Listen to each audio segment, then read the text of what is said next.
Date है आज 4 जून 2021। ये सब टॉपिक कवर करेंगे आज हम इस क्लास में। उसके बाद हम क्वेश्चन करेंगे जो कुछ स्टैटिक पोर्शन और करंट अफेयर पे बेस्ड होंगे।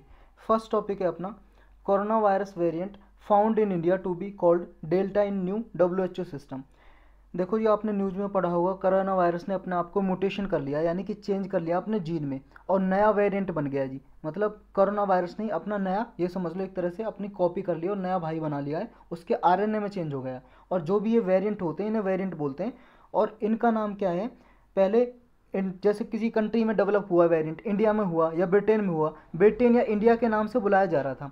लेकिन इससे क्या है कि किसी भी कंट्री की रेपुटेशन ख़राब होती है जी, रेपुटेशन ख़राब होती है, इमेज ख़राब होती है कि उस वायरस के नाम पे मतलब उस कंट्री का नाम जुड़ जाता है। तो इसी को रोकने के लिए WHO है जी, जो वर्ल्ड हेल्थ ऑर्गेनाइजेशन, जो 1948 में बनी, UN यानी कि यूनाइटेड नेशन की एक स्पेशलाइज एजेंसी है जो वर्ल्ड वाइड हेल्थ सिस्टम को इंश्योर करने के लिए काम करती है। तो इसने सोचा कि क्यों ना जो वेरिएंट होते हैं कोरोना वायरस के या किसी वायरस के, उनका नाम रखा जाए। तो इस तरह से जो इंडिया में कोरोना वायरस का वेरिएंट हुआ, अपने आप को चेंज किया, उसका नाम रखा डेल्टा। तो ये WHO ने डिसीजन लिया जी, रिकमेंड किया कि ग्लोबल कंसर्न के लिए जो कोरोना वायरस का वेरिएंट इंडिया में इमर्ज हुआ है उसका नाम रखा जाएगा डेल्टा। और जो वेरिएंट है इंडिया में जो डेवलप हुआ था उसका नाम है B.1.617.2। इसका नाम डेल्टा से अब पुकारा जाएगा। ये साइंटिफिक नोमेनक्लेचर सिस्टम ये कंटिन्यू रहेगा, ऐसा WHO ने बोला है। और भी कई वेरिएंट है जी, जैसे और सारी कंट्रीज़ में जैसे हुए हैं, जैसे B.1.7 और ये है जी, ये नाम है, इनके नाम रखे गए हैं। जो B.1.7 है इसका नाम अल्फ़ा, और इस नेक्स्ट वाले का नाम बीटा, और इस नेक्स्ट वाले का नाम जो P2 है इसका नाम गामा, और जो इंडिया का वेरिएंट है इसका नाम है जी डेल्टा। ये नाम रखे गए हैं जिन वेरिएंट के। देखो, नाम याद करने हमारे लिए ज़रूरी नहीं है। अगर आपके UPSC में ये क्वेश्चन आ जाए कि ये जो .1 करके कुछ समझ जाना, ये कोरोना वायरस के वेरिएंट है और जिनका नाम रखा गया है अल्फ़ा, बीटा, गामा या डेल्टा। ये पॉइंट में तो आपको याद नहीं रहने वाले, लेकिन हमें यहाँ जानना है कि वेरिएंट क्या होता है और म्यूटेशन क्या होता है। देखो जी, वेरिएंट वायरस का कैसे इमर्ज होता है और क्यों होता है, इसका कारण क्या है। वेरिएंट होता है जी वायरस का, वायरस में क्या है जी, म्यूटेशन होता है। वायरस में म्यूटेशन का मतलब है जी चेंज, बदलाव। वायरस अपने आप को बदल लेता है, बदलाव हो जाता है। जो कि दूसरा वायरस होता है जी, जैसे मान लो कोरोना वायरस ये है जी, ये कोरोना वायरस डिफरेंट हो जाएगा जब इसने अपना कॉपी की होगी। तो कॉपी करने के बाद जब इसके जीन में चेंज हो जाएगा, तो वो जीन में चेंज होने के बाद, यानी कि जीन में चेंज हो गया, म्यूटेशन यानी कि चेंज हो गया। और जो नया वायरस बना जी, नया वायरस कोरोना वायरस का ही कॉपी है जी, लेकिन नया है। क्योंकि नया इसलिए, जो हमने वैक्सीन डेवलप की या फिर कोई मेडिसिन बनाई जी, वो इस कोरोना वायरस को देख के बनाई थी, ये वैक्सीन या मेडिसिन, कोई भी दवाई। अब जो दवाई या वैक्सीन है इसी कोरोना वायरस के लिए काम करेगी। अब इसने तो अपने आप को चेंज कर लिया, मान लो पहले ये ऐसा था, अब इसने कुछ ऐसा डेवलप कर लिया जी, और ये कोरोना वायरस चेंज हो गया जी, इसका म्यूटेशन हो गया। तो अब ये जो वैक्सीन और जो मेडिसिन बनाई थी जी, दवाई, इस वेरिएंट पे काम नहीं करेगी। ये एक सबसे बड़ा खतरा है जी इसका। तो ये क्या होता है जी, वायरस का गोल होता है कि वो ऐसी स्टेज पे पहुंचाना चाहता है अपने आप को कि ह्यूमंस के साथ रह सके। मतलब ये जी, देखो, वायरस का चेंज होना एक नेचुरल प्रोसेस है, ये होगा ही होगा वायरस चेंज। और इसे सरवाइव करने के लिए होस्ट चाहिए, मतलब कोई सेल चाहिए जी। एनिमल की सेल चाहिए या ह्यूमन की चाहिए। सेल का मतलब है जी, आपकी बॉडी में सेल से बनी हुई है ना, सबसे छोटी यूनिट मतलब सेल्स मान लो जी, यूनिट होती है। जैसे आपकी स्किन है, ब्लड है, इनमें सेल्स हैं। तो ये सेल्स चाहिए इसे भी सर्वाइव करने के लिए, जीने के लिए, कोरोना वायरस को। तो ये इसलिए अपने आप को चेंज करता रहता है ताकि इसके चेंज होने से कोई भी दवाई इस पर अफेक्ट न डाल पाए। मतलब समझदार होता है ये कोरोना वायरस, कोई सा भी वायरस है जी, सारे वायरस। और ये वायरस जो कोरोना वायरस है वो RNA बेस्ड है। तो जैसे ही क्या है, ये जब चेंज करता रहता है जी अपने आप को, वायरस मान लो रेप्लिकेट करता रहता है, अपने आप को मल्टीप्लिकेशन करता रहता है। मतलब एक वायरस से हुए 2, हमारी बॉडी में घुसने के बाद 2 से हुए 4, ऐसे चेंज अपने आप को मल्टीप्लाई करता रहता है ये। तो जब भी मल्टीप्लाई करता है तो वायरस के RNA में एरर आ जाती है, कुछ चेंज आ जाता है, और इस एरर को ही म्यूटेशन बोलते हैं जी। और वायरस विद दीज म्यूटेशन, जैसे वायरस मान लो जी इस म्यूटेशन के बाद चेंज हुआ, उसको बोलेंगे जी वेरिएंट, उसको वेरिएंट बोल देंगे। ये सिंगल और या मैनी म्यूटेशन भी हो सकते हैं जी। इस फिगर से समझो, आपको जब समझ आएगा। मान लो जी ये था प्लेन स्ट्रेन, मतलब पेरेंटल स्ट्रेन, मतलब ये पेरेंट कोरोना वायरस है, ये कोरोना वायरस है, और इसका अंदर ये RNA दिखाई दे रहा है आपको। RNA DNA तो जानते होंगे ना आप। तो ये RNA है, राइबोन्यूक्लिक एसिड। तो आरएनए आपको दिखाई दे रहा है जी, ये सिंगल स्ट्रक्चर होता है आरएनए, और अगर डीएनए बेस्ड वायरस कोई होता है तो उसका डबल हेलिक्स स्ट्रक्चर होता है, ऐसा कुछ ऐसा होता है। और इसमें सिर्फ एक सिंगल लाइन दिखाई दे रही है ना आपको, तो ये सिंगल लाइन स्ट्रक्चर होता है इसका। तो ये आरएनए अभी इसका ऐसा है, देख रहे हो आप, ये दिखाई दे रहा है आरएनए इसका। जब इसमें चेंज होगा जी, म्यूटेशन होगा, इस आरएनए का चेंज हो जाएगा। अब इसका आरएनए देखो जी, ये वाला चेंज हो गया, ये देखो इसमें पहले यहाँ पे देखो ये दिख रहे हैं ना, पॉइंट पॉइंट से लग गए, इसमें पॉइंट पॉइंट से आएगा बीच में, तो यानी कि जो आरएनए है उसमें चेंज हो गया। अब आरएनए में चेंज होना, इसे तो कहते हैं म्यूटेशन। जब भी कोई वायरस अपने आरएनए या डीएनए में चेंज कर लेता है, उसका मतलब है म्यूटेशन, यानी कि चेंज हो गया। और जब इस चेंज होने की वजह से एक नया वायरस बन गया, अब नए वायरस को बोलेंगे वेरिएंट, वायरस का वेरिएंट। ऐसे ये नया चेंज करता रहता है जी। ये न्यू स्ट्रेन आ गया, फिर चेंज कर लिया इसने, यहाँ पे देखो कैसा कलर है इसका, यहाँ पे कैसा कलर हो गया, और इसके ऊपर जो प्रोटीन लगे हुए हैं, स्पाइक प्रोटीन, ये प्रोटीन है जी इसके, तो ये प्रोटीन में भी देखो कलर में चेंज हो गया। तो इस तरह से ये अपने आप को वेरिएंट नया अपनी कॉपी बनाता रहता है। तो ये जी म्यूटेशन हमने देख लिया क्या है, change in the genetic sequencing. Genetic sequence किससे पता लगती है, आरएनए या डीएनए से। तो आरएनए डीएनए में चेंज हो जाता है, उसी को म्यूटेशन बोलते हैं, यानी कि चेंज। तो ये अभी जो SARS-CoV-2 यानी कि कोविड-19 का जो वायरस है, कोरोना वायरस, वो आरएनए बेस्ड वायरस है जी, इसने म्यूटेशन किया है जी ये, इसलिए ये न्यूज़ में था जी। तो यही है, इसमें चलते हैं नेक्स्ट पे। नेक्स्ट है जी, centre ask states to split wage payments under MNREGA scheme into separate category. Central government ने अभी कहा है जी स्टेट गवर्नमेंट को कि भाई साहब आप क्या करो, मनरेगा की जो स्कीम है उसमें जो पेमेंट दी जाती है, वेज दी जाती है, वेज का मतलब है जी मजदूरी, तो इसमें जो मजदूरी दी जाती है आप अलग अलग कैटेगरी के लिए अलग अलग रखो।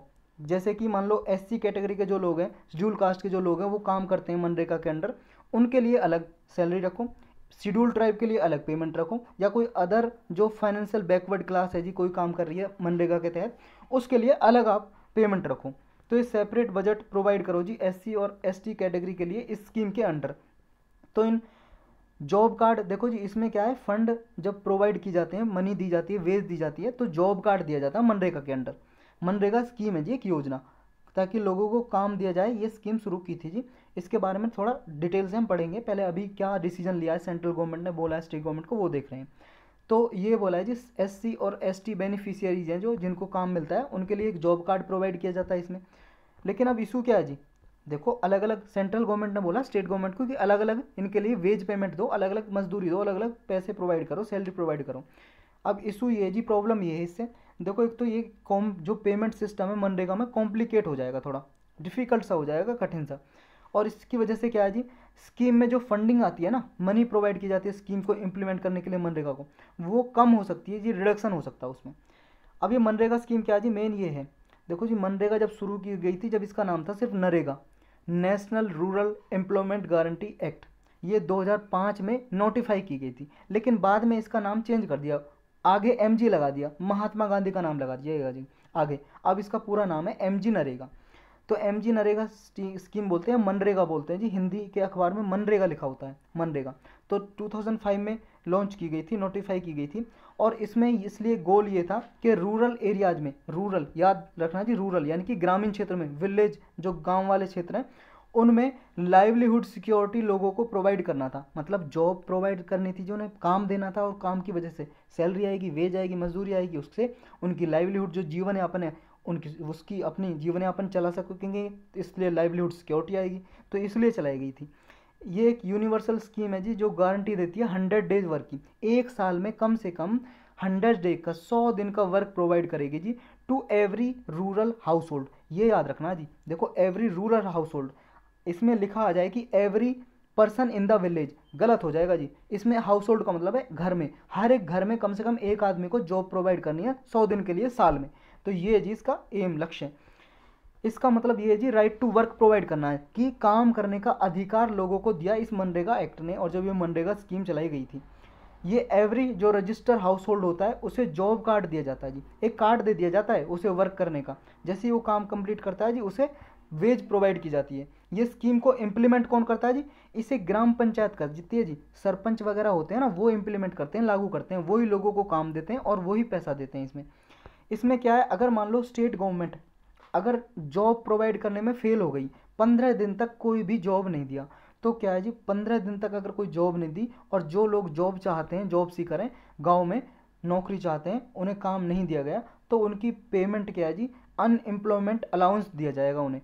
मतलब कि क्या है, अरोजगार मतलब भत्ता, बेरोजगार बोलते हैं ना, बेरोजगार भत्ता दिया जाएगा, यानी कि उन्हें पैसे प्रोवाइड किए जाएंगे, सैलरी, अगर उन्हें जॉब नहीं दे पाए स्टेट गवर्नमेंट मतलब कि ग्राम पंचायत। तो ये एम्प्लॉयमेंट क्या है जी, एक ये भी कंडीशन है कि जब भी रोजगार दिया जाएगा गांव में, विलेज एरियाज में, तो विद इन द 5 किलोमीटर दिया जाएगा रेजिडेंस। मान लो घर है जी यहाँ पे, जो भी काम कर रहा है, तो इसके 5 किलोमीटर के एरिया में उसे जॉब दी जाएगी, वर्क दिया जाएगा काम करने के लिए। ऐसा नहीं है ये काम विलेज यहाँ जी यहाँ पे रहता है आदमी और आप 15 किलोमीटर 20 किलोमीटर जॉब दे रहे हो, उसका तो आने जाने में ही खर्चा हो जाएगा, वो खर्च कहाँ कर पाएगा। और इसके बाद जो मजदूरी देते हैं वो लगभग 150 170 ऐसे एक दिन की मिलती है जी। अब लगाओ 170 150 रुपये मिलेंगे, और 20 किलोमीटर अगर वो जाएगा तो 20 रुपये, मान लो जी 40 रुपये तो सिर्फ इसी में खर्च कर देगा आने जाने में, तो अपना खर्चा कैसे चलाएगा। तो 5 किलोमीटर के अंदर उसे जॉब दी जाए, इसमें ये भी प्रावधान है जी, प्रोविजन है। तो इस तरह से जी employment under MNREGA is a legal entitlement. तो यही है जी मनरेगा में। चलते हैं नेक्स्ट पे। नेक्स्ट है Tulsa race massacre of May June 1921। Massacre का मतलब होता है जी हत्याकांड, जब लोगों की हत्या कर देते हैं उसे बोलते हैं मैसेकर। ये तुलसा रेस का मतलब है जी, तुलसा एक जगह है, एक स्टेट है यूएसए में, अमेरिका में स्टेट है, जैसे हमारे यहाँ पे प्रोविंस मतलब स्टेट होते हैं जी, वहाँ पे भी स्टेट है, राज्य हैं, 50 राज्य हैं, 50 स्टेट हैं यूएसए में, अमेरिका में। तो वहाँ पे एक स्टेट का नाम है ओक्लाहोमा में एक जगह है जी तुलसा नाम की। वहाँ पे मई जून 1921 में जी ये मैसेकर हुआ। वहाँ पे जो काले लोग थे जी, देखो अमेरिका में भी भेदभाव चलता है, डिस्क्रिमिनेशन। हमारे यहाँ पे देखो जी बहुत सारे ग्राउंड है भेदभाव करने के। हमारे यहाँ पे देखो जी कास्ट के बेस पे किया जाता है डिस्क्रिमिनेशन, मैन और वुमन के बेस पे किया जाता है डिस्क्रिमिनेशन, भेदभाव। और यहाँ पे जी रिलीजन के बेस पे किया जाता है जी, रेस के बेस पे, नस्ल के बेस पे जी आधार पे किया जाता है, और भी कई सारे हैं जी। जब कुछ भी नहीं मिलता जी, काले और गोरे जो लोग होते हैं जी उनके बीच में भेदभाव देखने को मिलता है। मतलब इंडियन तो आपको पता है जी भेदभाव के लिए कोई बहाना चाहिए, ऐसी अमेरिकन भी इससे बचे हुए नहीं जी, डिस्क्रिमिनेशन से। अमेरिकन भी करते हैं, किसके बेस पे, काले और गोरे, रेस के बेस पे। वहाँ पे क्या है, जो अफ्रीकन अमेरिकन लोग हैं, अफ्रीकन अमेरिकन का मतलब है जी, देखो ब्रिटेन का राज रहा था अमेरिका में, जैसे इंडिया को गुलाम बना के रखा था ब्रिटेन ने, ऐसे ही अमेरिका पे भी राज किया था। तो अमेरिका इससे आज़ाद हुआ था जी ब्रिटेन से, इसको गुलाम बना के रखा था जी अमेरिका को भी ब्रिटेन ने। तो ब्रिटेन से आज़ाद हुआ था जी 4 जुलाई 1976 को। तो ये क्या है जी, इससे पहले ब्रिटेन यहाँ पे कॉलोनी बना के रखा था जी अमेरिका को, अपनी कॉलोनी का मतलब है जी उपनिवेश हिंदी में लिखा रहता है कॉलोनी। तो कॉलोनी बना के रखा था, मतलब इस पे राज करता था, इसी का रूल हुआ करता था ब्रिटेन का अमेरिका पे। अमेरिका क्या करता था, अफ्रीका में भी इसका राज था जी ब्रिटेन का, बहुत सारी कॉलोनी थी इसकी, उपनिवेश थे, छोटे छोटे राज्य। तो इसने क्या है जी, अफ्रीका के लोगों को यहाँ से ट्रांसफ़र करके अमेरिका लेके जाता था काम करवाने के लिए। और फिर ये बाद में क्या जी, अफ्रीका के लोग यहीं पे सेटल्ड हो गए। तो अब ये जो यहाँ पे सेटल्ड हो गए, अब इनको अफ्रीकन अमेरिकन बोला जाता है जी। और ये लोग हैं जी काले, ब्लैक पीपल। तो ब्लैक और वाइट के बीच में डिस्क्रिमिनेशन होता है जी।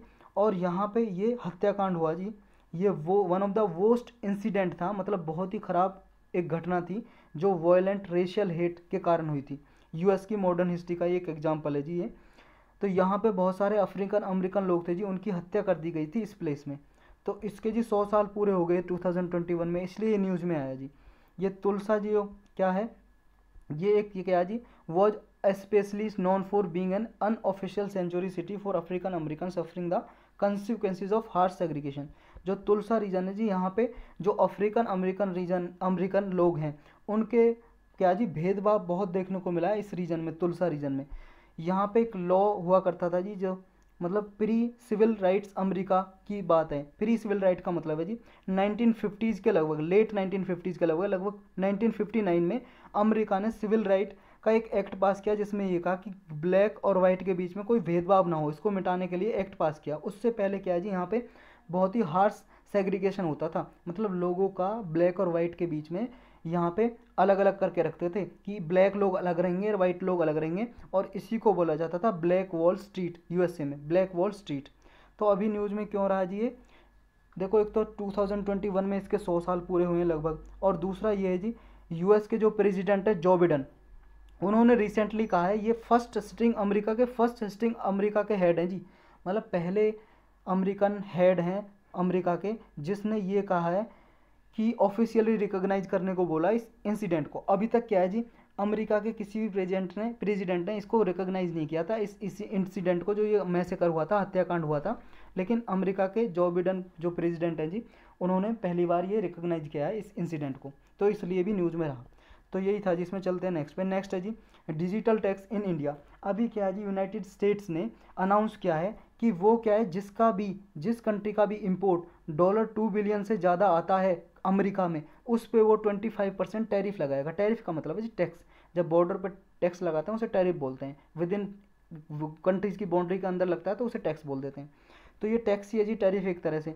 तो ये क्या है जी, 6 नेशन है, ऐसे 6 कंट्री हैं जिनका जो इम्पोर्ट है $2 बिलियन से ज़्यादा है अमेरिका में, अमेरिका जिनसे माल खरीदता है उन पे ये लगाएगा। लेकिन अभी ये थोड़ी देर के लिए रोक दिया गया है, सस्पेंड कर दिया गया है। ये ड्यूटी जो लगाई है, इस ड्यूटी का मतलब भी टैक्स ही है। तो ये यूएस के जी, ये यूएस है जी, यूएस ट्रेड रिप्रेजेंटेटिव ऑफिस है जी, उसने ये चेतावनी दी है कि ये टैरिफ क्या है जी, उनकी गुड्स पे लगेगा। गुड्स का मतलब है जी प्रोडक्ट जो अमेरिका परचेज करता है। कौन कौन सी country, Britain, Italy, Spain, Turkey और ये इंडिया और ऑस्ट्रिया, इन कंट्री पे लगेगा जी। और ये इन्वेस्टिगेशन की है, सेक्शन 301 एक लॉ है जी अमेरिका का, उसमें सेक्शन 301 है, उसने इन्वेस्टिगेशन की है। क्योंकि ये क्या है, इन्हीं कंट्रीज़ पे क्यों लगेगा, क्योंकि ये कंट्री क्या है, डिस्क्रिमिनेशन करती हैं यूएस की कंपनी के साथ। यूएस की कंपनी के साथ क्यों, जैसे मान लो इंडिया में जी कंपनी है यूएस की, अमेरिका की कंपनी है इंडिया में, तो इंडिया ने डिजिटल टैक्स लगाया हुआ है किस पे, अमेरिकन कंट्रीज़ पे, डिजिटल टैक्स नाम से, और एक्स्ट्रा टैक्स वसूल करता है इंडिया। यूएस का ये कहना जी।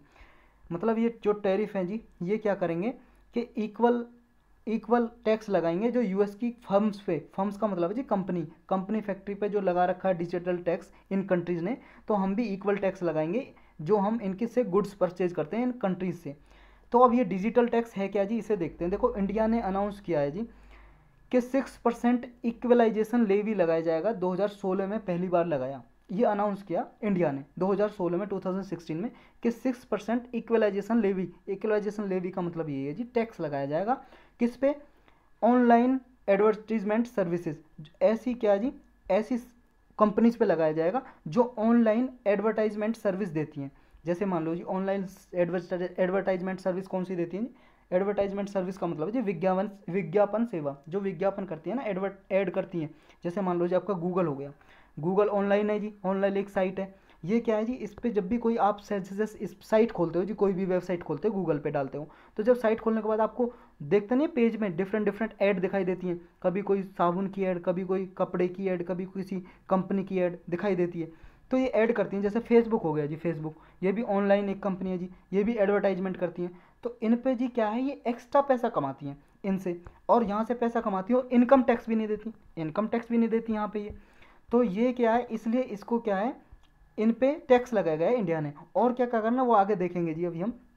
तो इंडिया ने ये इंट्रोड्यूस किया जी अप्रैल में, देखो अनाउंस किया 2016 में कि हम इक्वलाइजेशन लेवी लगाएंगे 6%, लेकिन फिर इंट्रोड्यूस किया जी, लगाया अप्रैल 2020 में, लास्ट ईयर से लगाया जी डिजिटल टैक्स फॉरेन कंपनी पे, मतलब जो फॉरेन कंपनीज है जी उन पे लगाया जो गुड्स या सर्विसेज ऑनलाइन बेचती हैं कस्टमर को इंडिया में, उन पे लगाया जो जिनका एनुअल जो रिवेन्यू है इंडियन रुपीज़ 20 मिलियन से ज़्यादा है।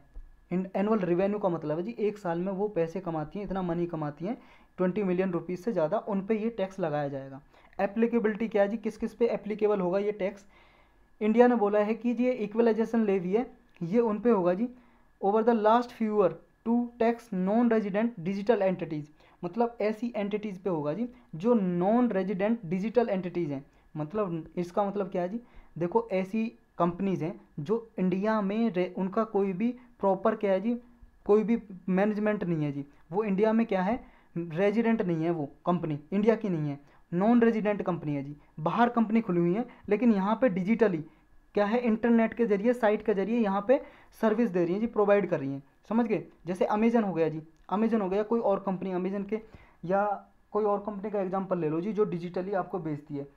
जैसे कोई किसी से भी माल खरीदते हो आप, तो वो अगर नॉन रेजिडेंट है, उनका क्या है जी मेन ब्रांच यहाँ पे नहीं है, या यहाँ पे उनकी कोई सब्सिडायरी नहीं है, सब्सिडायरी का मतलब है जी कोई छोटी कंपनी भी नहीं है, तो उन पे ये टैक्स लगाया जाएगा।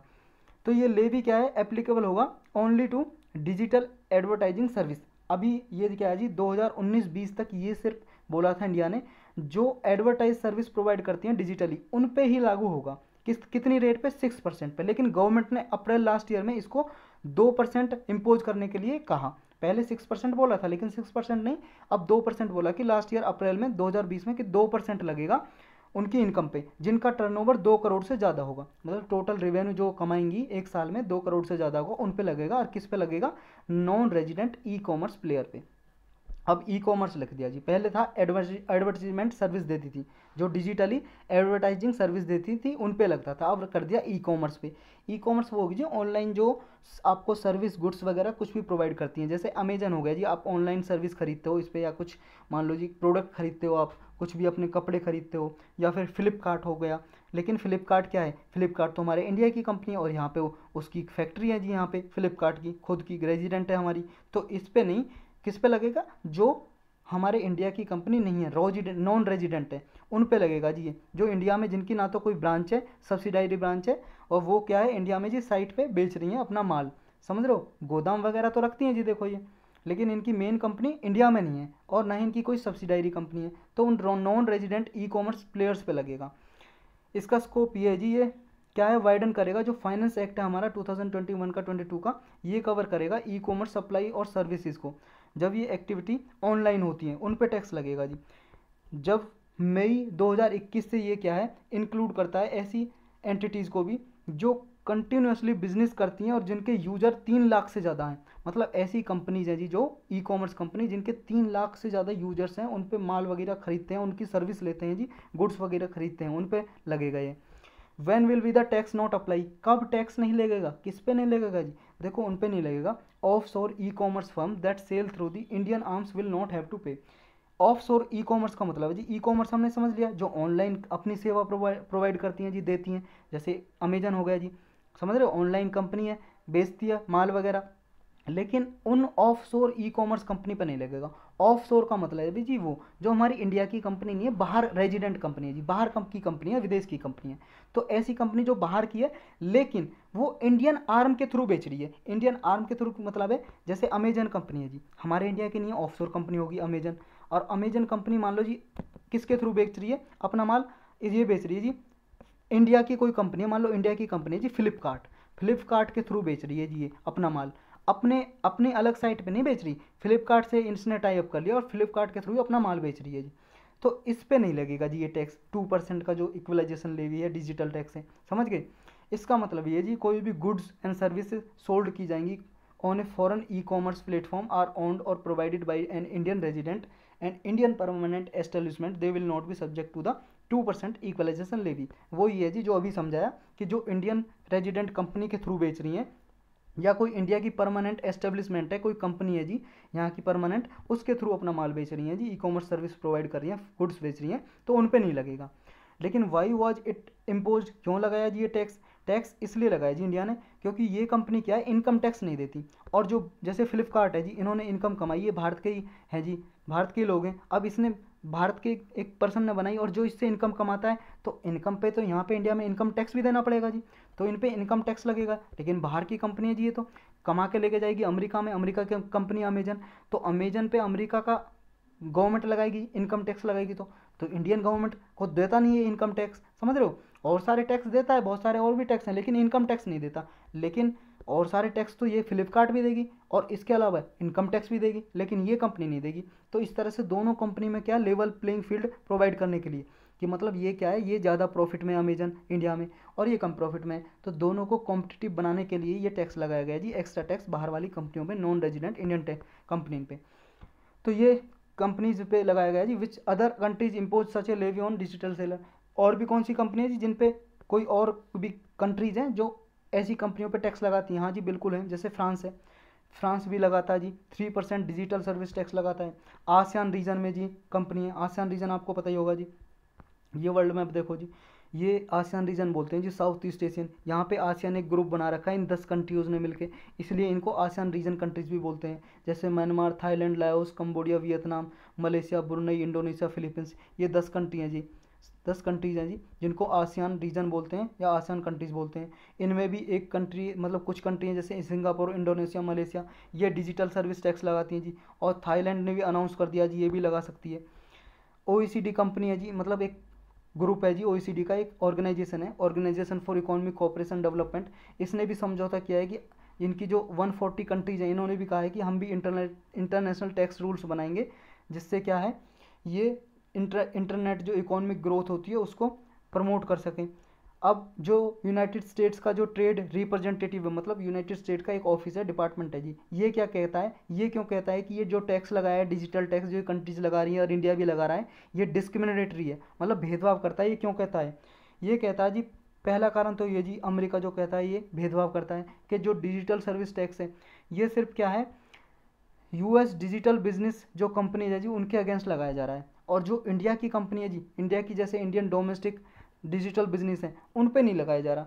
अब बात तो सही है इसकी भी, क्योंकि इंडिया ने तो पहले ये बोला है जो नॉन रेजिडेंट कंपनी है उन्हीं पे लगाया जाएगा, जो इंडिया की कंपनी है उन पे नहीं लगाया जाएगा। लेकिन यूएस कह रहा है लगाया जाए तो सब पे लगाया जाए। इंडिया ये यूएस की जो अमेरिका की कंपनी है, जो बाहर की कंपनी है, अब उन पे क्यों लगा रहे हो। नेक्स्ट इसका कारण ये जी डिस्क्रिमिनेटरी का, अमेरिका जो बोलता है वो कहता है कि डीएसटी क्या है, जो डिजिटल सर्विस टैक्स लगा रहे हैं वो डिस्क्रिमिनेटरी इसलिए क्योंकि ये क्या है कि it does not extend two identical service provided by non digital services provider. ये उन पे नहीं लगाया जाता जो नॉन डिजिटल सर्विस प्रोवाइडर है, मतलब जो इंटरनेट के थ्रू, एक तो जी जो ई कॉमर्स कंपनी है इंटरनेट के थ्रू सर्विस प्रोवाइड कर रही है, लेकिन कुछ कंपनी ऐसी भी तो हैं इंटरनेट का यूज़ नहीं करती, वो क्या ऑफलाइन सर्विस प्रोवाइड करती हैं, तो उन पे नहीं लगाया जा रहा। ये उन पे क्यों लगाया जा रहा है डिजिटल पे, ये भी कहना जी अमेरिका का। अब इंडिया का क्या कहना आ रहा है, कहना जी कि ये डिस्क्रिमिनेटरी टैक्स नहीं है। इंडिया कह रहा है कि नहीं, ये भेदभाव नहीं करता जी, ये डिस्क्रिमिनेटरी टैक्स नहीं है, इंडिया कहता है। तो क्या कारण देता जी, ये कहता है जी देखो, ये बिजनेस मॉडल ऐसा है कि non resident digital service provider पे लगाया जाता है। वो इसलिए लगाया जाता है क्योंकि ये लोग टैक्स प्रोवाइड नहीं करते यहाँ पे, और इंडियन जो कंपनी है जी जो डिजिटल सर्विस प्रोवाइड करती हैं वो इनकम टैक्स देती हैं, तो इसलिए एक कारण ये जी जो हमने ऊपर पढ़ा। नेक्स्ट ये जी कि चेंजिंग इंटरनेशनल इकोनॉमिक ऑर्डर, के इंटरनेशनल इकोनॉमिक ऑर्डर को चेंज करने के लिए लगाया जा रहा है, ताकि क्या है, क्यों, देखो जी इंडिया में ये कंपनी आती है बाहर वाली कंपनी, इंडिया मार्केट प्रोवाइड करता है ना, मार्केट का मतलब जी यूजर्स, हमारे इंडिया की पॉपुलेशन इतनी है, वही तो मार्केट है। देखो आप हम लोग ये जो लोग हैं यही तो मार्केट है, यही तो खरीदेंगे जी लोग, यही तो खरीदेंगे इसके माल का। और हम जब लोग यूजर्स प्रोवाइड कर रहे हैं, जिसे मार्केट दे रहे हैं कंपनी को, तो इसका भी तो फर्ज बनता है ना यहाँ के लोगों के लिए कुछ टैक्स दे के जाए। तो इंडिया का कहना ये जी, समझ रहे हो, तो इसका मतलब हम मार्केट प्रोवाइड करते हैं, लार्ज मार्केट प्रोवाइड करते हैं डिजिटल कॉरपोरेशन के लिए, तो इसलिए हम ग्रेटर राइट है जी, right to tax, income tax लगाने का हमको अधिकार है, इंडिया का ये कहना है। अब एसोसिएटेड कंसर्न क्या जी, और इससे प्रॉब्लम क्या क्या हो सकती हैं जी, प्रॉब्लम ये हो सकती हैं जी, पहली ये, अब आपने टैक्स लगाया जी अमेजन पे, अब अमेजन तो टैक्स दे नहीं रही है, अमेजन पे टैक्स आपने 2% लगाया, ये इनडायरेक्ट टैक्स है जी, इनडायरेक्ट, और इनडायरेक्ट टैक्स का मतलब है ये बर्डन, ये तो कस्टमर पे ट्रांसफ़र कर देगा। आपने 2% टैक्स लगाया जी इसके एनुअल इनकम पे, ये 2% टैक्स बढ़ा देगा जी अपने माल पे, और इसका माल महंगा हो जाएगा, और ये किस पे जाएगा, यूजर्स पे, डिजिटल यूजर्स पे, जो आप हम माल खरीदते हैं अमेजन वगैरह से जी, ये उन्हें देना पड़ेगा ये टैक्स। एक तो ये परेशानी है जी। नेक्स्ट हो गया जी, it could invite retaliatory tariff. Retaliatory का मतलब है जी बदले में टैक्स लगाएंगे जी कंपनी, जैसे यूएस की कंपनी पे लगाया जी हमने, तो यूएस अब अनाउंस कर रहा है, पहले क्या है फ्रांस ने लगाए थे जी ऐसे यूएस की कंपनी पे टैक्स, तो फ्रांस पे जी यूएस ने टैरिफ लगा रखे हैं, ऐसे सिमिलर टैरिफ लगा रखे हैं, मतलब टैक्स लगा रखे हैं फ्रांस पे। तो इस वजह से क्या है, ये डबल टैक्सेशन को प्रमोट करेगा एक तरह से। डबल टैक्सेशन कैसे, इंडिया में भी टैक्स देखना पड़ेगा कंपनी को, और फिर यूएस की कंपनी है तो यूएस में भी देना पड़ेगा, तो इस तरह से ही डबल टैक्सेशन को प्रमोट करेगा। एक ये भी परेशानी है जी। तो यही था जी, इसमें चलते हैं नेक्स्ट टॉपिक पे। नेक्स्ट है जी, India abstains from the latest resolution against Israel. Abstain का मतलब होता है जी टू कीप अवे, अपने आप को दूर रखना, बचना, किसी चीज़ से बचना, दूर रखना। तो इंडिया क्या है जी अभी इसराइल के अगेंस्ट, इसराइल कंट्री है जी आपको पता ही होगा, इसराइल कहाँ पे देख लेते हैं पहले, ये जी वर्ल्ड मैप, ये वर्ल्ड मैप में ये देखो जी अपना हिंदुस्तान प्यारा सा, यहाँ पे पाकिस्तान, ईरान, इराक, सीरिया, और ये आपको पिंक कलर का छोटा सा दिखाई दे रहा है ना जी, पिंक कलर का ये देखो जी, यहाँ पर देखो ये मेडिटेरेनियन सी के पास, ये 18 नंबर का, ये पिंक कलर का ये है जी इसराइल, ये जॉर्डन है साथ में, ये इजिप्ट है जी इजिप्ट, ये इसराइल दिखाई दे रहा है जी पिंक कलर का, ये दिखाई दे रहा है आपको पिंक कलर का। तो ये इसराइल पे अगेंस्ट अभी United Nation Human right council में रेजोल्यूशन लाया गया जी। किस लिए, क्योंकि अभी आपको पता है जी कुछ दिन पहले इसराइल और पैलेस्तीन के बीच में, हमस के बीच में कुछ फाइट चली थी जी, वहाँ पे 11 डे की, मतलब मिसाइल वगैरह एक दूसरी कंट्री ने दागी जी इनके ऊपर। तो ऐसा मानना था इसराइल ने ह्यूमन राइट का वायलेशन किया है, मानव अधिकारों का उल्लंघन किया है, तो यूनाइटेड नेशन की जो ह्यूमन राइट काउंसिल है जी, उसमें एक रिजोल्यूशन लाया जा रहा है। रिजोल्यूशन का मतलब है जी कोई एक कागज़ है, उस पर लिखा हुआ है resolution against human right violation. तो इसमें क्या है जी, ये उसके मेंबर को पास करना पड़ता है, इनके सदस्य को पास कर देते हैं। तो मान लो ये पास कर दिया, पास हो गया, तो इसमें मेजोरिटी ऑफ मेंबर ने, जो भी मेंबर है जी यूएनएचआरसी के, इसने पास कर दिया, तो फिर इसराइल के अगेंस्ट लाया गया। तो इसराइल में जी, इसराइल के अगेंस्ट इन्वेस्टिगेशन होगी, जांच होगी कि इसने क्या है, मानव अधिकारों का उल्लंघन किया था या नहीं किया था जब ये वॉर चला था इनके बीच में। अब ये देखो जी, ये है इसराइल आपका बड़ा मैप में देखो, ये जॉर्डन, इधर ये सीरिया, इधर ये इजिप्ट, और ये इसराइल आपका येलो कलर का दिखाई दे रहा है। और जो आपको ये लाइट पिंक कलर का दिखाई दे रहा है जी, एक तो जी देखो ये गोलन हाइट, ये क्या है 1967 में हमने बहुत बार पढ़ा है जी, गोलन हाइट पहले 1967 से पहले इसराइल के, ये सीरिया के पास थी, लेकिन 1967 में 6 डे का वार चला था और ये गोलन हाइट इसराइल ने ले ली। और ये गाजा स्ट्रिप भी जी इजिप्ट से ले ली, इजिप्ट से पेनिनसुला भी ले लिया था जी, ये वाला पेनिनसुला, ये भी, लेकिन बाद में लौटा दिया। सिनाई पेनिनसुला बोलते हैं इसको, सिनाई पेनिनसुला भी, लेकिन बाद में इजिप्ट को लौटा दिया जी। जॉर्डन से छीन लिया जी वेस्ट बैंक इसने। तो अब ये वेस्ट बैंक, गोलन हाइट और गाजा स्ट्रिप पे इसराइल का ही कब्जा है जी। लेकिन ये लोग चाहते हैं जी वेस्ट बैंक और गाजा स्ट्रिप कि इनको जी पैलेस्तीन एक अलग कंट्री बनाई जाए, पैलेस्तीन, क्योंकि यहाँ पे पैलेस्तीनियन लोग रहते हैं, अरब पीपल, और इसराइल में रहते हैं जी जू। ये धर्म है जी अलग अलग, इनके धर्म है जी, रिलीजन, जू अलग है, अरब पीपल हुए हैं जी, ये मुस्लिम धर्म को मानते हैं, अरब पीपल। तो इनका कहना है जी कि अलग बने पैलेस्तीन कंट्री। तो लेकिन इनका जी अभी ये वॉर चल गया था क्योंकि एट्रोसिटीज बढ़ गई थी, इसराइल क्या है यहाँ पे अत्याचार कर रहा था लोगों पे, तो इसकी वजह से गाजा स्ट्रिप है यहाँ पे एक हमास ऑर्गेनाइजेशन है, हमास नाम की मिलिट्री ऑर्गेनाइजेशन, जो गाजा स्ट्रिप को, इसको गाजा स्ट्रिप बोलते हैं, गाजा पट्टी, इस रीजन को कंट्रोल कर रही थी। तो हमास और इसराइल के बीच में अभी बमबारी चली जी, आपने देखा होगा, टेक्स्ट भी चला, हमने कवर भी किया था अपने टॉपिक में। तो अभी ये United Nation Human right council का और बहुत सारे कंट्रीज़ का ये कहना है कि इसराइल ने यहाँ पे ह्यूमन राइट का वॉयलेशन किया था, क्योंकि इसने सिविल जो पॉपुलेशन है, मतलब मिलिट्री के ऊपर नहीं दागे इसने मिसाइल, जो बाकी की पॉपुलेशन है उस पर भी इसने मिसाइल दागे इसराइल ने। ये कहने का मतलब ये जी। तो इसके अगेंस्ट ही रिजोल्यूशन लाया जा रहा है। आप पूरा डिटेल से पढ़ते हैं जी, ये ओवरव्यू था। देखो जी, रिसेंटली पैलेस्तीन ने ब्लेम किया इंडिया को, क्योंकि इंडिया ने क्या है जी, इसमें वोट ही नहीं किया, ना तो रिजोल्यूशन के अगेंस्ट किया, ना ही इसके फेवर में किया, समझ रहे हो, इस रिजोल्यूशन से बचाए रखा इंडिया ने। तो पैलेस्तीन जो है जी कंट्री, अभी कंट्री बहुत सारी कंट्रीज उसको मानती है जी, एक अलग देश है, बहुत सारी कंट्री नहीं मानती। तो पहले क्या है जी, इंडिया सपोर्ट करता था पैलेस्तीन को, लेकिन अभी से बैलेंस अप्रोच चला के रखता है इसराइल और पैलेस्तीन के बीच में। तो पैलेस्तीन ने इंडिया पे यही ब्लेम किया जी, यही मतलब इंडिया को ब्लेम किया है कि ह्यूमन राइट जो हैं जी लोगों के, ये सप्रेस किए इंडिया ने, क्योंकि इंडिया ने जो लेटेस्ट रिजोल्यूशन था यूनाइटेड नेशन का पैलेस्तीन इशू पे, इससे इंडिया ने वोट नहीं किया, एब्सटेन रखा है। अब इंडिया ने एब्सटेन रखा जी इसकी वोटिंग से, यूएन जो United Nation Human right council है, इसके रिजोल्यूशन पे इंडिया ने वोट नहीं किया। तो इससे क्या है जी, जो लेटेस्ट इसराइल और गाजा स्ट्रिप के बीच में कॉन्फ्लिक्ट हुए थे, इससे क्या है, जो पैलेस्तीन टेरिटरीज में जो ह्यूमन राइट का वॉयलेशन हुआ था उसकी इन्वेस्टिगेशन रुक जाएगी, क्योंकि जब ये पास ही नहीं होगा तो इन्वेस्टिगेशन कैसे करेगा जी United Nation Human right Council. तो ये क्या है, पहली बात तो ये United Nation Human right Council के बारे में हम ऑलरेडी कई बार पढ़ चुके हैं, और अलग से एक लेक्चर भी बना हुआ है जी, प्ले लिस्ट में जाके देख सकते हो आप, अदर इंपॉर्टेंट टॉपिक की में। तो ये क्या है जी, ये 2006 में बनी थी, शॉर्टकट में जान लेते हैं, 2006 में बनी थी। इससे पहले कमीशन हुआ करता था, commission on human right, United nation commission on human right, लेकिन उसको रिमूव करके ये 2006 में बना दी जी काउंसिल, ह्यूमन राइट काउंसिल। ये इंटर गवर्नमेंटल बॉडी है जिसमें गवर्नमेंट पार्टिसिपेट करती हैं और इंडिया भी इसका मेंबर है। तो ये क्या करती है, ये प्रमोट करती है ह्यूमन राइट का, मानव अधिकारों का प्रमोट करती है पूरे वर्ल्ड में, कि मानव अधिकारों का कहीं उल्लंघन ना हो, ये छानबीन करती रहती है जी, समझ गए। अब जो रिजोल्यूशन है जी, इसका ये रिजोल्यूशन पास करती है, इस रिजोल्यूशन को क्या है, United Nation Human right council ने एक परमानेंट कमीशन सेटअप करेगी। अगर ये रिजोल्यूशन पास हो जाता है, इसकी United Nation Human right council का रिजोल्यूशन पास हो जाएगा, तो एक परमानेंट कमीशन बनाएगी, किस लिए, ताकि ये प्रोब कर सके, प्रोब का मतलब है जी इन्वेस्टिगेशन, जांच कर सके ह्यूमन राइट वायलेशन का, जो गाजा में और वेस्ट बैंक में ये लड़ाई हुई थी जी पैलेस्तीन में, इसराइल ने यहाँ पे मानव अधिकारों को उल्लंघन किया है नहीं, उसकी जांच कर सके अगर ये रिजोल्यूशन पास हो गया।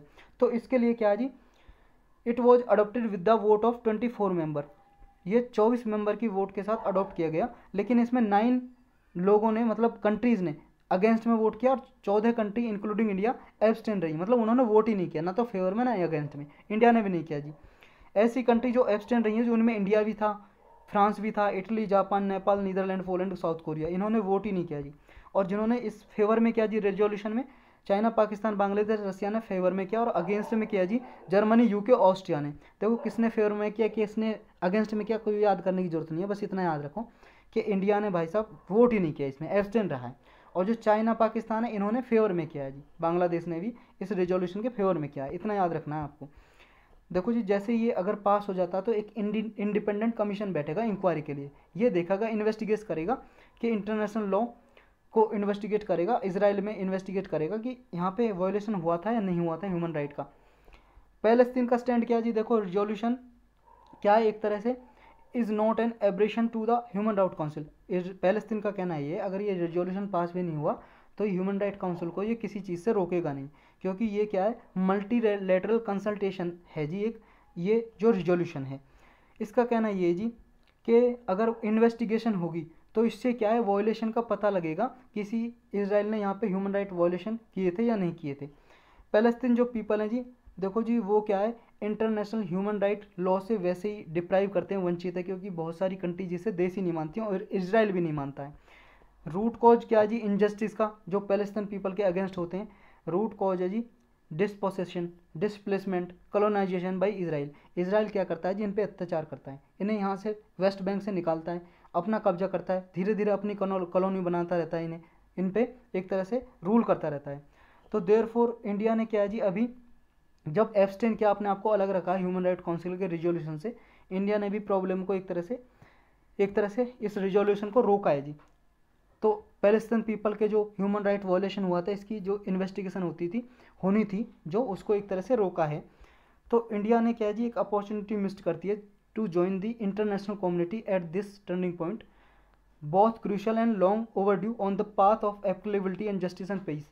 मतलब इंडिया ने एक तरह से क्या जी, अपॉर्चुनिटी मिस कर दी है कि इंटरनेशनली पीस, शांति एस्टेब्लिश करने के लिए, न्याय दिलाने के लिए लोगों को, एक वायोलेशन के अगेंस्ट ये रिजोल्यूशन था, ह्यूमन राइट के अगेंस्ट जो ह्यूमन राइट वायोलेशन हुआ था उसको इन्वेस्टिगेट करने के लिए। लेकिन इंडिया ने एक अपॉर्चुनिटी मिस की है इस पर वोट ना करके, ऐसा कहना कुछ एक्सपर्ट का है।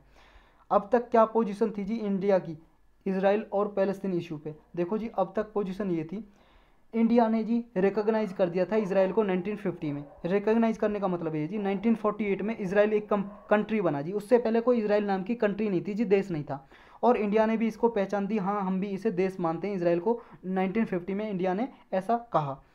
तो ये इंडिया क्या है जी, इंडिया पहला एक नॉन अरब कंट्री बना जी। नॉन अरब का मतलब है जी, जो ये लगभग यहाँ पे इन कंट्रीज़ ने मिलके जी, इन्होंने एक ऑर्गेनाइजेशन बना रखी है अरब लीग नाम से। तो इन कंट्री को जी अरब कंट्री बोलते हैं जी इनको लगभग। तो ये कंट्री है जी जो अरब लीग की, उनमें से अलग इंडिया एक पहला नॉन अरब कंट्री था, अरब कंट्री नहीं था, जिसने इसराइल को रिकॉग्नाइज दिया था जी। और पहला दूसरी बात यह है कि इसराइल को रिकॉग्नाइज तो दिया ही था, पैलेस्तीन लिबरेशन ऑर्गेनाइजेशन है एक, जो अलग पैलेस्तीन कंट्री चाहती थी, उसको भी रिकॉग्नाइज दिया इंडिया ने जी। तो इंडिया क्या है जी, फर्स्ट कंट्री था जिसने 1988 में पैलेस्तीन को स्टेटहुड की तरह रिकॉग्नाइज किया, मतलब कहा कि पैलेस्तीन भी अलग एक कंट्री है, अलग कंट्री रखती है, अलग देश है, ये इंडिया ने रिकॉग्नाइज किया। लेकिन 2014 में इंडिया ने फेवर किया जी UNHRC के रिजोल्यूशन को, जो इसराइल में ह्यूमन राइट वायोलेशन का, मतलब गाजा में, इसराइल क्या है जी, इसराइल ने गाजा स्ट्रिप में जो ह्यूमन राइट वायोलेशन करता है, ऐसा रिजोल्यूशन 2014 में भी लाया गया था United Nation Human right Council के द्वारा। तो उस टाइम पे इसराइल ने फेवर किया था कि हाँ इसराइल के अगेंस्ट इन्वेस्टिगेशन होनी चाहिए कि इसने मानव अधिकारों का उल्लंघन किया है गाजा में या नहीं। लेकिन 2015 में जी इंडिया ने एब्सटेन किया, जैसे अभी एब्सटेन किया ना, अलग रहा, वोटिंग पे ना वोट किया, ना अगेंस्ट में किया, ना फेवर में। 2015 में भी इसके मतलब एब्सटेन रहा, 2014 में तो फेवर किया, 2015 में इंडिया ने एब्सटेन कर लिया, दूर रहा, ना तो वोट की पक्ष में और ना ही अगेंस्ट में इस रिजोल्यूशन के। तो इस तरह से जी एक इंडिया की पॉलिसी भी है लिंक वेस्ट पॉलिसी, मतलब वेस्ट जो कंट्रियाँ, वेस्टर्न कंट्री इंडिया से वेस्ट साइड में, उनसे रिलेशनशिप बढ़ाना चाहता है। तो इंडिया ने जी क्या है, एक तरह से इसराइल और पैलेस्तीन के साथ बैलेंस क्रिएट करने की, मतलब दोनों के साथ बैलेंस बनाना चाहता है इंडिया। जून 2019 में इंडिया ने फेवर में किया जी वोटिंग, किसके, इसराइल ने एक रिजोल्यूशन, मतलब एक तरह से डिसीजन लिया था, United Nation Economic Social council है जी, एक ये ऑर्गन है जी, यूनाइटेड नेशन का अंग है, एक 6 ऑर्गन है, उनमें से एक ये भी है इकोसॉक। इकोसॉक में इसराइल ने एक डिसीजन लिया, इंडिया ने डिसीजन लिया कि जो पैलेस्तीनियन नॉन गवर्नमेंटल ऑर्गेनाइजेशन है, मतलब पैलेस्तीन की एक एनजीओ जी, एनजीओ, वो एनजीओ को इकोसॉक में कंसल्टेटिव स्टेटस दे रहा था United Nation Economic Social Council, इकोसॉक, लेकिन इसराइल ने इसके अगेंस्ट में वोट किया और इंडिया ने भी इसराइल को फेवर किया, हाँ, कि पैलेस्तीन की जो एनजीओ इसको कंसल्टेटिव स्टेटस नहीं देना चाहिए। नेक्स्ट जी, मार्च 2021 में इंटरनेशनल क्रिमिनल कोर्ट है एक, आईसीसी, ये बना था, कब बना था जी, लगभग 2000 में बना था जी, इसके रोम स्टैट्यूट के वजह से। रोम स्टैट्यूट क्या जी, एक लॉ बनाया था कुछ कंट्रीज ने मिलकर रोम स्टैट्यूट नाम से। तो रोम स्टैट्यूट, रोम इटली में एक जगह है जी, इटली में एक जगह, वहाँ पे एक रोम स्टैट्यूट नाम के रिजोल्यूशन लाया गया, उसके थ्रू ये बनाया गया जी। और आईसीसी का इंडिया नहीं मेंबर है इसका, नहीं चाइना मेंबर है। तो आईसीसी ने भी एक रिजोल्यूशन लेके आया था जी, आईसीसी 2021 में, मार्च में, इसी साल में। तो इसमें क्या जी, देखो आईसीसी का हेडक्वार्टर हेग नीदरलैंड में, इसके बारे में हम पढ़ चुके हैं पहले भी। तो इसने भी 2021 में एक इन्वेस्टिगेशन लॉन्च की पैलेस्तीनियन टेरिटरीज़ के लिए, कि जो पैलेस्तीन पे क्राइम होते हैं जी, जो गाजा और वेस्ट बैंक में क्राइम करता है इसराइल, तो उसके अगेंस्ट भी इन्वेस्टिगेशन शुरू की आईसीसी ने भी 2021 में। अब इसराइल चाहता है इंडिया क्या है, स्टैंड ले इसके अगेंस्ट, मतलब आईसीसी के अगेंस्ट बोले कि आईसीसी के अगेंस्ट भी रहे इंडिया, इसराइल चाहता था, लेकिन इंडिया ने ऐसा किया नहीं जी, वो न्यूट्रल रहा जी, कुछ नहीं बोला इंडिया ने। So far India has tried to maintain a image of historical moral supporter for Palestine self determination. अभी तक क्या जी, मॉरल सपोर्ट देता है पैलेस्तीन को इंडिया, मतलब एज ए कंट्री रिकॉग्नाइज करता है। तो ये इंगेज रहता था जी एक तरह से India military, economic and other strategic relation में इसराइल के साथ भी रहता था और पैलेस्तीन को भी मॉरल सपोर्ट देता था। लेकिन अब वे फॉरवर्ड में क्या जी, अब क्या कर सकता है इंडिया, अभी तक की कंडीशन तो ये रही। वे फॉरवर्ड में ये जी, देखो जी, इंडिया को क्या है, अपनी पॉलिसी में एक लॉन्गेस्ट रनिंग कॉन्फ्लिक्ट है जी पूरे वर्ल्ड में। इंडिया को क्या है, बैलेंस क्रिएट करनी पड़ेगी जी। Pro Palestine for the first 4 decade रहा था, पहले 40 साल जी इंडिया प्रो पैलेस्तीन रहा था, 1988 में रिकॉग्नाइज किया था पैलेस्तीन को एक कंट्री है। उसके बाद क्या है जी, ये इसराइल के साथ फ्रेंडशिप बढ़ी इंडिया की लगभग 3 डिकेड से, 30 सालों से। तो टूडेज वर्ल्ड में क्या है जी, मल्टीपोलर वर्ल्ड है, तो इंडिया चाहता है, इंडिया को ज़रूरत भी है कि एक बैलेंस अप्रोच बना के चले, इंडिया और पैलेस्तीन के साथ, दोनों के साथ रिलेशन अच्छे रहें जी, एक बैलेंस अप्रोच बना के रखे। इसलिए इंडिया ने क्या है जी, अभी एब्सटेन किया है, मतलब अलग रहा है कि ना तो फेवर में वोट किया, ना ही अगेंस्ट में, किसी के फेवर में अगेंस्ट में नहीं किया जी। तो world at large needs to come together. देखो जी, अगर पीसफुल सॉल्यूशन चाहते हैं इसराइल गवर्नमेंट का और पैलेस्तीन का, तो वर्ल्ड को एक साथ आना पड़ेगा और इंटरनेशनल पीस एस्टेब्लिश करने के लिए, और इन दोनों कंट्रीज़ में पीस एस्टेब्लिश करने के लिए इनका सॉल्यूशन ढूंढना पड़ेगा। नेक्स्ट क्या जी, रिसेंट नॉर्मलाइजेशन क्या है, एक एग्रीमेंट भी हो जी, रिसेंट नॉर्मलाइजेशन एग्रीमेंट। यहाँ पे क्या है जी, बहुत सारी अरब कंट्री इसराइल को कोई कंट्री नहीं मानती, देश नहीं मानती, लेकिन अभी एक अब्राहिम अकॉर्ड आया जी, अब्राहिम अकॉर्ड, 4 कंट्रियों ने मिलकर एक अकॉर्ड बनाया जी, एक तरह से एग्रीमेंट। यूएई, बहरीन, सूडान और मोरक्को, इन कंट्रीज ने रिकॉग्नाइज दिया इसराइल को फॉर द फर्स्ट टाइम, कि ये भी कंट्रीज़ को मानते हैं और इनके रिलेशन को प्रमोट किया। इन कंट्रीज़ ने इसराइल के साथ अपने संबंध प्रमोट किए और ट्रेड स्टार्ट की जी यहाँ पे। तो रीजनल पावर भी जी चाह रही है यहाँ पे कंडीशन नॉर्मल हो और एक दूसरी कंट्री के बीच में ये फाइटिंग वाला सिस्टम ना रहे। तो ये था जी पूरा इसके बारे में इशू। अब हम क्वेश्चन करेंगे जी। फर्स्ट क्वेश्चन है जी अपना, एक प्रोटेक्टेड प्लानिट रिपोर्ट 2020 की किसने रिलीज़ की ये बताना जी आपको। यूनेप ने की है क्या, या बॉम्बे नेशनल हिस्ट्री सोसाइटी ने किया है, या WWF ने, world wide fund for nature ने की है, या फाओ ने की है। इसका सही आंसर है जी ए, यूनाइटेड नेशन एनवायरनमेंट प्रोग्राम, यानी कि यूनेप रिलीज करता है जी इसको, प्रोटेक्टेड प्लानिट रिपोर्ट को। नेक्स्ट बताना जी आपको डीप सी ट्रोलिंग के बारे में करेक्ट स्टेटमेंट बतानी है जी कौन सी है। 2 स्टेटमेंट दी गई हैं। पहली कह रही है डीप सी ट्रोलिंग में क्या है कि ये इंडस्ट्रियल वे ऑफ फिशिंग है, मतलब फिशिंग करने का एक तरीका ही है जी डीप सी ट्रोलिंग। इसमें क्या होता है, बहुत बड़ा जाल लेते हैं मछली पकड़ने के लिए और ये सी फ्लोर तक जाता है और जिसकी वजह से जो मैरीन एनिमल्स हैं उनको लिफ्ट कर लेता है ऊपर।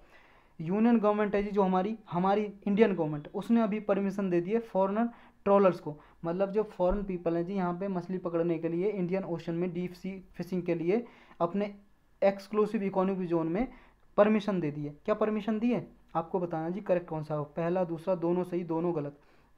देखो जी कोई परमिशन नहीं दी है इंडिया ने, पहला सही है दूसरा गलत हो जाएगा। कोई परमिशन नहीं दिया अपने एक्सक्लूसिव इकोनॉमिक जोन में। ये आप एक्सक्लूसिव इकोनॉमिक जोन तो जानते ही होंगे, EEZ क्या होता है, जैसे अपना हिंदुस्तान है जी, कोई भी कंट्री है जी, उसके कोस्ट से, जैसे मान लो जी ये बेस लाइन है, इसकी बेस लाइन, जैसे बेस लाइन क्या होती है जी, मान लो ये थोड़े थोड़े ये लैंड आगे की तरफ निकल रही हैं। तो इसको हम जैसे कनेक्ट करें, इसको कनेक्ट करें जी यहाँ पे, तो ये होगी जी बेस लाइन। तो इस बेस लाइन से दोनों तरफ किसी भी तरफ ओशन में किसी भी तरफ 12 नॉटिकल माइल तक, 1 नॉटिकल माइल में होता है जी 1.852 किलोमीटर, 1.852 किलोमीटर। तो 12 नॉटिकल माइल्स तक इसे बोलते हैं जी टेरिटोरियल जोन, टेरिटोरियल, समझ गए। उससे आगे 24 तक, बेस लाइन से यहाँ तक 24 तक, यानी कि इससे इस वाले 12 नॉटिकल माइल से अगले 12 नॉटिकल माइल तक उसे बोलते हैं जी सॉवरेन राइट रहता है इस पे, इस एरिया पे, समझ गए। उसका नाम है जी, कुछ मेरे ध्यान से उतर गया, आप सर्च कर सकते हो या अगले लेक्चर में मैं बता दूंगा। और इसके अलावा बेस लाइन से लेकर 200 नॉटिकल माइल तक, 200 नॉटिकल माइल तक इसको बोलते हैं जी exclusive economic zone, exclusive economic zone बोलते हैं जी इसको। किसको? 2000 मतलब 200 नॉटिकल माइल्स तक। और 1 नॉटिकल माइल्स में कितना होता है जी, ये हमने अभी जाना, समझ गए आप। तो इसको हमने देखा यहाँ पे, इसको बोलते हैं क्या, टेरिटोरियल जोन, मतलब 12 नॉटिकल माइल तक। और 24 नॉटिकल माइल तक क्या बोलते हैं, उसको बोलते हैं जी कंटिगुअस जोन, याद आया, कंटिगुअस जोन बोलते हैं 12 से लेके अगले 12 नॉटिकल माइल तक, यानी कि बेस लाइन से 24 नॉटिकल माइल तक कंटिगुअस जोन, मतलब पहला टेरिटोरियल जोन, कंटिगुअस जोन और फिर एक्सक्लूसिव इकोनॉमिक जोन, समझ गए। ये होता है जी। इनके कुछ राइट होते हैं जी, वो किसी और लेक्चर में पढ़ेंगे, स्पेशल लेक्चर में, बहुत बड़ा हो जाएगा नहीं तो।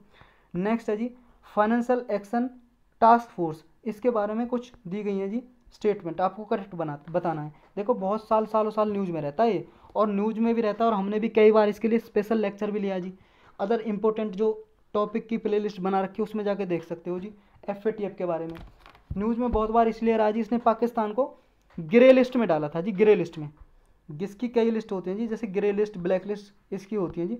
जब कोई मनी लॉन्ड्रिंग और मान लो जी टेररिस्ट फाइनेंसिंग को रोकने के लिए काम नहीं करता अच्छे से अपनी कंट्री में, तो उसे ग्रे लिस्ट में डाल देते हैं।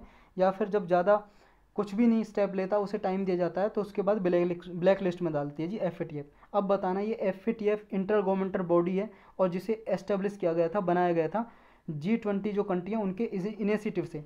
नेक्स्ट कह रहा है ये पॉलिसी मेकिंग बॉडी है, जो कहती है कि जो भी पॉलिटिकल विल है कंट्रीज कोई भी क्या है अपनी कंट्री में रिफॉर्म करें मनी लॉन्ड्रिंग और टेरर फाइनेंसिंग को रोकने के लिए। नेक्स्ट है जी मनी लॉन्ड्रिंग का मतलब है जी ब्लैक मनी का सर्कुलेशन ही समझ लो आप, काला धन। जो FATF का सेक्रेटेरिएट है, मुख्यालय, वो OECD का जो हेडक्वार्टर है वहीं पे इसका हेडक्वार्टर है जी। आपको बताना जी करेक्ट कौन सा, पहला, पहला, तीसरा, दूसरा, तीसरा, या ऑल ऑफ दी अबव। देखो जी पहला बिल्कुल गलत है, क्योंकि मैंने कल भी बताया था FATF G7 का इनिशिएटिव है। किसका इनिशिएटिव है? G7 का। तो इसलिए ये गलत हो जाएगा जी। तो पहला गलत है जी, जहाँ जहाँ पे पहला गलत है आपका आंसर आ जाएगा C। 2 और तीसरा बिल्कुल सही है। ये मनी लॉन्ड्रिंग के लिए और टेरर फाइनेंसिंग के लिए रोकने की काम करता है, और कंट्रीज़ को भी यही प्रमोट करता है कोई स्टेप ले इन चीज़ को रोकने के लिए। और इसका हेडक्वार्टर भी OECD के हेडक्वार्टर के पास ही है जी, उसी के अंदर है। चलते हैं जी नेक्स्ट पे। नेक्स्ट क्या जी, consider the following statement regarding the Gandhian plan. एक गांधीयन प्लान बनाया था जी आज़ादी से पहले 1944 में। मतलब जैसे प्लानिंग सिस्टम आया था जी ना हमारी कंट्री में 1950 में, प्लानिंग कमीशन बनाया और फिर 5 ईयर प्लान चलते थे, पंचवर्षीय योजना। लेकिन 2017 में ख़त्म हो गई जी, 12वां प्लान चला था। नेक्स्ट प्लानिंग कमीशन को ख़त्म कर दिया था 2015 में, 1 जनवरी 2015 में प्लानिंग कमीशन को चेंज करके नीति आयोग बना दिया था। अब नीति आयोग है जी, नीति आयोग, प्लानिंग कमीशन नहीं है। तो ये एक एग्जीक्यूटिव बॉडी है जी, कोई एक्ट वैक्ट के द्वारा नहीं बनाई गई, नहीं कोई कानून बनाया गया, बस कैबिनेट ने रिजोल्यूशन पास कर दिया, यानी कि एग्जीक्यूटिव बॉडी है। तो आपको बताना जी गांधीयन प्लान के बारे में। यहाँ पे गांधीयन प्लान क्या जी, एक डिसेंट्रलाइज इकोनॉमिक स्ट्रक्चर है for the Indian with self content village. ये एक ऐसा है जी जो विलेज को पावर देना चाहता है, ऐसा प्लान है गांधीयन प्लान। और इस गांधीयन प्लान को किसने बनाया था? जयप्रकाश नारायण ने। क्या ये सही है? आपको करेक्ट बताना, पहला, दूसरा, या दोनों सही है दोनों गलत। दूसरा बिल्कुल गलत है जी, पहला सही है, ये आंसर हो जाएगा। इसको जयप्रकाश नारायण ने नहीं बनाया था जी गांधीयन प्लान को, इसको बनाया था श्रीमन नारायण अग्रवाल, पूरा नाम है जी श्रीमन नारायण अग्रवाल ने बनाया था इस गांधीयन प्लान को 1944 में। तो यही था जी इसमें। चलते हैं नेक्स्ट पे। आपको बताना जी कुछ स्टेटमेंट है इकोनॉमी के रिगार्डिंग, करेक्ट बतानी है। पहली कह रही है एडम स्मिथ के वेल्थ ऑफ नेशन थ्योरी है, वो कहती है गवर्नमेंट फिस्कल पॉलिसी को क्या है यूज करना चाहिए आउटपुट और एम्प्लॉयमेंट को स्टेबलाइज करने के लिए। मतलब क्या है जी, इकोनॉमी की ग्रोथ हो, ज़्यादा से ज़्यादा रोजगार डेवलप हो, तो गवर्नमेंट पॉलिसी को इंटरवीन करना चाहिए, फिस्कल पॉलिसी गवर्नमेंट को इंटरवीन करना चाहिए। इसके लिए एडम स्मिथ की ये वेल्थ ऑफ नेशन थ्योरी ये बोलती है। देखो जी, आपने एनसीईआरटी पढ़ी होगी बुक, 9th 10th 11th और 12th, ये 9 से लेकर 12th की एनसीईआरटी पढ़नी है आपको सिर्फ इकोनॉमी के लिए, उससे ज़्यादा कुछ भी नहीं पढ़ना है। न्यूज़पेपर में इकोनॉमिक पेज आता है जी, वो पढ़ना है आपको। आपको पीएचडी नहीं करनी है, यूपीएससी का एग्ज़ाम पास करना है।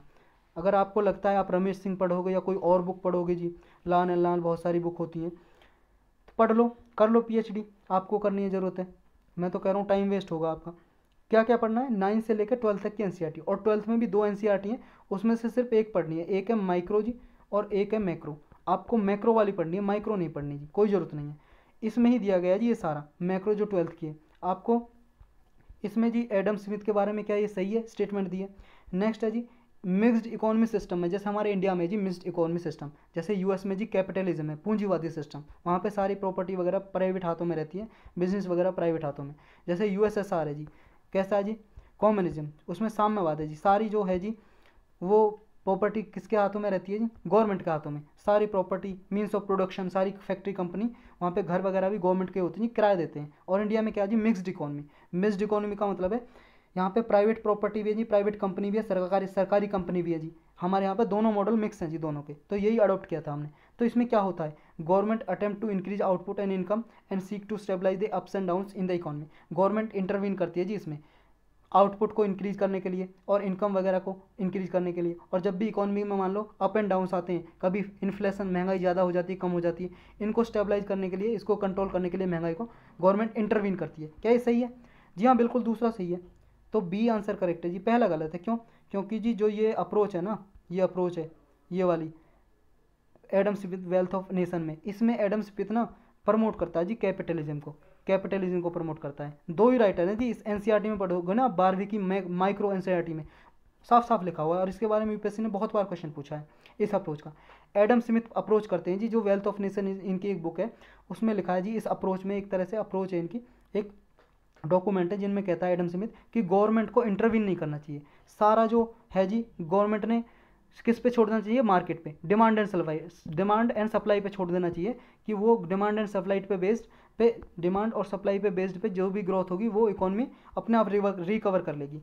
तो गवर्नमेंट का जो इंटरवेंशन है वो किसने बोला था फिर, वो बोला था जी किनीशियन है जी, किनीशियन अप्रोच बोलते हैं उसे, आपकी एनसीईआरटी में लिखा हुआ है जी किनीशियन अप्रोच। तो ये याद रखना जी, ये बिल्कुल ये कहता है कि डिमांड एंड सप्लाई पे होना चाहिए, गवर्नमेंट की फिजिकल पॉलिसी का कोई रोल नहीं होना चाहिए इकोनॉमी में, एडम स्मिथ ये बोलता है, तो इसलिए गलत हो जाती है पहली। नेक्स्ट है जी इंटरेस्ट कवरेज रेशो की रिगार्डिंग स्टेटमेंट दी हुई, करेक्ट बताना है। इंटरेस्ट कवरेज रेशो क्या होता है जी, ये हेल्प करता है कि किसी कंपनी की इंटरेस्ट पे करने की कैपेबिलिटी कितनी है अपने आउटस्टैंडिंग डेट की, ये बताता है इंटरेस्ट कवरेज रेशो। नेक्स्ट कह रहा है जितना बोरोइंग कंपनी का लेवल रहेगा, ज़्यादा रहेगा, इंटरेस्ट कवरेज रेशो जितना ज़्यादा रहेगा उतना ही ज़्यादा जो कंपनी की जो एबिलिटी है ख़राब रहेगी अपना डेट पेमेंट करने की। आपको बताना करेक्ट कौन सा है, पहला दूसरा, पहला दोनों सही है दोनों गलत। देखो जी दोनों स्टेटमेंट एक दूसरे के विपरीत हैं, अपोजिट हैं, ध्यान से देखो। अब अपोजिट है तो या तो दोनों सही नहीं हो सकती जी, दोनों गलत भी नहीं होती है, हो सकती, यानी कि एक सही है एक गलत है, इतना तो आपको पता चल गया।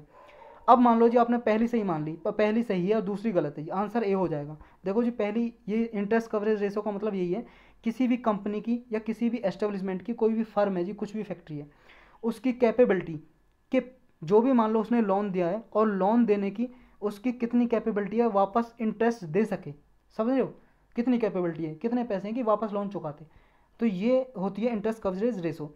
और जितना ज़्यादा बोरिंग कंपनीज का लेवल रहेगा, इंटरेस्ट कवरेज रेशो ज़्यादा रहेगा, मतलब ज़्यादा कैपेबिलिटी रहेगी, तो क्या उसकी डेट यानी कि कर्ज चुकाने की जो एबिलिटी है वो वर्स रहेगी, वर्स का मतलब बैड, खराब रहेगी, खराब रहेगी क्या, नहीं जी बिल्कुल ज़्यादा रहेगी अगर उसकी कैपेबिलिटी है, तो इसमें उल्टा लिखा है जी, तो हमारा ए सही हो जाता है। नेक्स्ट कह रहा है जी स्टेटमेंट करेक्ट बतानी है आपको। इंपोर्ट कवर, इसका मतलब ये है कितने महीने के लिए आप इंपोर्ट कर सकते हो, कितना पैसा आपके पास, किसी कंट्री के पास, कि कितने महीने का वो इंपोर्ट कर सकती है, कितनी मनी है, कितना फॉरेक्स रिजर्व है, कितने डॉलर है आपके पास, कितने महीने तक इंपोर्ट कर सकते हो। इंपोर्ट कवर का मतलब ये है, क्या ये है, बिल्कुल सही है, सही स्टेटमेंट है। दूसरी स्टेटमेंट कह रही है इंपोर्ट सब्सटीट्यूशन क्या है, इनवर्ड लुकिंग ट्रेड स्ट्रेटजी है। इसका मतलब ये है कि ये चाहती है बाहर से कोई इंपोर्ट ना करें। ये इंपोर्ट सब्सटीट्यूशन स्ट्रेटजी क्या है, ये चाहती है हम बाहर से कोई भी चीज़ ना खरीदें, इंपोर्ट ना करें, आयात ना करें, हमारी मतलब हमारी कंट्री में, हमारे देश में ही हम सारा कुछ बनाएं, प्रोडक्ट अपनी कंपनी का ही खरीदें। तो क्या ये सही है, सही स्टेटमेंट है? जी हाँ, ये भी सही है, दोनों के दोनों सही हैं, सी स्टेटमेंट करेक्ट है जी। चलते हैं नेक्स्ट पे। नेक्स्ट नहीं है जी, इतना ही था आज का, चलो समाप्त।